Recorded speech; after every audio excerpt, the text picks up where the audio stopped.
Chittagong custom house গত বছরের চেয়ে এবার প্রায় ৬,৫০০ কোটি টাকার বেশি রাজস্ব আদায়ের রেকর্ড করেছে। আন্দোলন সহ নানা কারণে জাতীয় রাজস্ব বোর্ডে অস্থিরতা চললেও বর্তমানে স্বাভাবিক গতিতে ও জনস্বার্থকে প্রাধান্য দিয়ে কাজ চলছে বলে জানান কাস্টমস কর্মকর্তারা। নাজমুল সাদেকি রিপোর্ট। ওয়ালটন এখন দেশের সীমানা পেরিয়ে পৌঁছে গিয়েছে ৫০টিরও বেশি দেশে। ওয়ালটন, ঘরে ঘরে বিশ্বজুড়ে। এককভাবে দেশের সবচেয়ে বড় শুল্ক পয়েন্ট চট্টগ্রাম কাস্টম হাউস গেল অর্থ বছরে রাজস্ব আদায় করেছে রেকর্ড ৭৫,৪৩২ কোটি টাকা। এর আগের বছর যা ছিল ৬৮,৭৫৫ কোটি।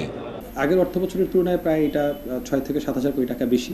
এটা প্রবৃদ্ধি প্রায় 10%-এর মতো। বিগত অর্থ বছরে তার আগের অর্থ বছরের থেকে যেহেতু আমরা সারপ্লাস করতে পেরেছি, আমাদের আশা এবং লক্ষ্য থাকবে যে বর্তমান অর্থ বছর আমরা বিগত অর্থ বছরের থেকে আবার যেন বেশি প্রবৃদ্ধি অর্জন করতে পারি। আমরা তো বেসিক্যালি 24/7 সার্ভিস আমাদের আছে, সেগুলি চলছে।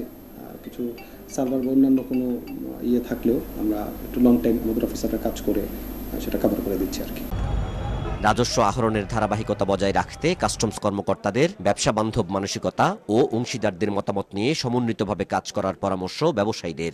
ব্যবসা বান্ধব নীতিমালা যেভাবে প্রণয়ন করবে, এরপর আপনার ট্যাক্স নেট যেটা আমরা বৃদ্ধিকরণের কথা বলছি, যে শুধু যারা ট্যাক্স দিচ্ছে বর্তমানে তাদের উপর শুধু ট্যাক্সের বোঝা চাপায় না দিয়ে যারা ট্যাক্স দেওয়ার উপযোগী আছে আরও দেশের বাইরে, নেটের বাইরে যারা আছে ওদেরকে এখানে আনতে হবে। কাস্টমস এবং রেভিনিউ বাংলাদেশের যেখানে অর্থনীতির হার্ট, সেখানে আমি আন্দোলন করতে গিয়ে কোথায় যাচ্ছি সেটা স্মরণ রাখতে হবে।